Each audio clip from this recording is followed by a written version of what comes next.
voltando à história de mudar de escola, foi justamente numa época onde ninguém podia fazer a minha transferência, porque o meu pai estava operado e minha mãe estava trabalhando. Então toda a transferência, tudo, pagar, tudo, eu fiz tudo sozinha.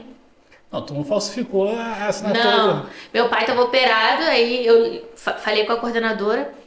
Ela me deu todos os papéis, eu levei pra casa, porque a minha mãe não concordou na época, meu pai que virou o responsável financeiro. E aí tudo eu fiz sozinha.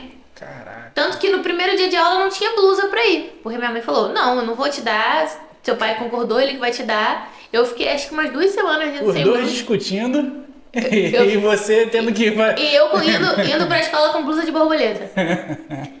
A sorte é que era uma escola particular que me deixou ir sem a blusa, né? Porque se fosse outro lugar, por exemplo, a fundação, eu nem Não ia entrava. deixar, não ia deixar, é verdade. Aí eu fui pro Elite e no meio do ano, assim, quase no meio do ano, na verdade não no meio do ano, porque aquele ano foi muito rápido, assim. A gente começou ele cedo, porque o concurso, na verdade, da AFA é julho e agosto. Então a gente começava cedo para poder acompanhar quem queria fazer esses concursos. E ali, acho que entre fevereiro e março, a gente viu que não era, que o ITA era uma realidade, porque a gente queria a ITA, na verdade. Que o ITA era uma realidade que talvez não acompanhasse. E a gente foi ao longo do curso descobrindo realmente, com os Como é que professores é, falando, descobrindo como é que era o ITA, o que ele podia oferecer pra gente. Entendi. E aí a gente acabou se interessando por outros lugares. Eu me interessei pela AFA, só que o que era o impeditivo pra mim era a vista. Eu tenho problema de vista e é um grau muito alto. Naquela época já, hoje é um grau muito maior, mas naquela época já era um grau que me impediria de Entendi. entrar, na verdade, em qualquer lugar. Qualquer lugar, qualquer concurso, qualquer trabalho é um impeditivo. Na verdade, era um impeditivo pra eu entrar em qualquer concurso militar. Entendi. E aí eu lembro que eu fui no médico, eu fui no oftalmologista e ele me garantiu, falou assim, ó, você tá perto de fazer 18 anos, você vai poder operar, você vai poder e acabou. E eu fiquei naquela, eu estudei na esperança e fiquei na Poder esperança operar de poder para operar. poder passar para um concurso. Só que acabou que eu não passei. E aí o orçamento, né, era só daquele ano. Meu pai e minha mãe falaram assim, ó, não tem condições de pagar um outro ano pra você. E aí eu fiquei um ano em casa, que foi 2013. Eu fiquei estudando, eu fiz vários concursos na época, eu fiz Detran. Mas já tinha acabado Já tinha acabado o ensino Ah, tá, médio. já tinha acabado tudo, tá. Aí eu fiquei estudando.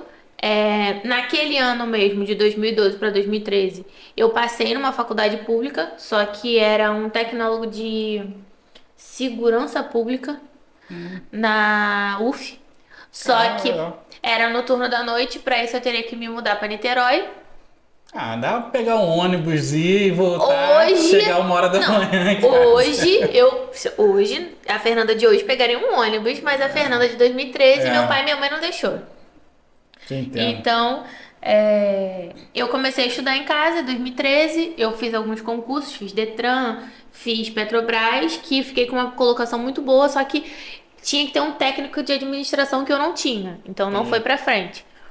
E aí eu fiquei naquela, e agora, o que eu vou fazer? E eu tinha 2 cursos, eu não sei porquê, assim, a engenharia eu até sei, mas o direito, eu não me lembro por que ele surgiu, como ele surgiu, mas eu tinha dois cursos muito fortes ali. Eu tinha engenharia, que como meu pai sempre trabalhou com obra, a gente cresceu na obra praticamente. Vendo esse mundo assim, Vendo né? esse mundo, era uma coisa que eu me identificava, que eu gostava de fazer. Então eu tinha cogitado a engenharia civil, só que eu ainda estava muito naquela de concurso.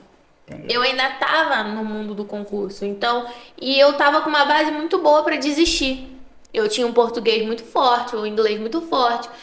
Eu tinha acabado de sair de um ano onde eu tinha praticamente aprendido os meus 10 anos de escola em um ano só. Aham. Então eu ainda estava muito forte naquilo ali. Tava muito vivo ainda na mente, né? Todo o Isso. conhecimento. E aí eu tava focando, tava muito pensativa ainda em concurso. Ah, concurso, vou fazer concurso. E aí eu pensei assim, cara, mas a engenharia, ela vai me brecar se eu quiser concurso em algum momento. Porque ela vai ser boa para um concurso de nível superior, mas vai ser limitado. E aí foi que surgiu o direito. Porque como eu tava focada na carreira militar naquela época, Eu pensei assim, pô, então a carreira jurídica pode me levar para as carreiras policiais. Ah, E aí eu entrei na faculdade com esse objetivo, entendi. que foi se perdendo ao longo da faculdade. Foi vendo a realidade. Que foi se perdendo ao longo da faculdade, porque eu falo que eu entrei na faculdade muito disposta a aprender de tudo que a porque assim, quando você está focado em carreira policial, você entra na faculdade disposto só a aprender o direito penal, o direito constitucional que vai te servir para passar no concurso. E não, eu entrei na faculdade disposta a aprender tudo, porque na faculdade de direito você estuda muitas áreas. E É pra você, depois afunilar, depois você vai afunilar, né? porque quando você. Assim, essa história do afunilar, ela vem depois com muita maturidade. Porque quando você entra, você acha impossível um advogado não saber de tudo. Ah, Eu tinha esse advogado pensamento. sabe de tudo. Advogado tem que. Eu falava saber de assim: um tudo. advogado bom, ele tem que saber de tudo. E hoje em dia eu já tenho a cabeça completamente diferente. Já mudei vários pensamentos desde 2014, que foi quando eu entrei na faculdade, até hoje.